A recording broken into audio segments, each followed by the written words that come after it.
আজকে যদি এই ম্যাচে এইটা না হতো, আজকে বাংলাদেশ টিম চ্যাম্পিয়ন্স ট্রফি খেলতো না। খুব দেখানো নীতিতে বিশ্বাসী আমরা। হাসান কখনো তার আঙ্গুল এই সোজাটা করতে পারেন না, কখনো পারেন না, তার অপারেশন হওয়ার পর। কখনো কোনো ইন্টারভিউতে দেখেছেন সাকিব তার আঙ্গুল এভাবে দেখাচ্ছে যে আমি করতে পারি না? কখনো কোনো স্ট্যাটাস দিয়েছে? একবার তাকে প্রশ্ন করতে চেয়েছিলাম, সে বলতেছে this is not your business. সে কখনো ইমোশনকে ব্যবহার করতে চায় না।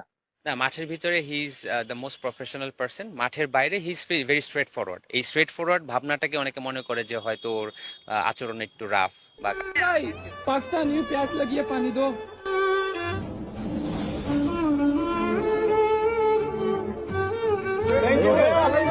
It's shocking with the ball, it's shocking with the bat, and shocking with the headlines.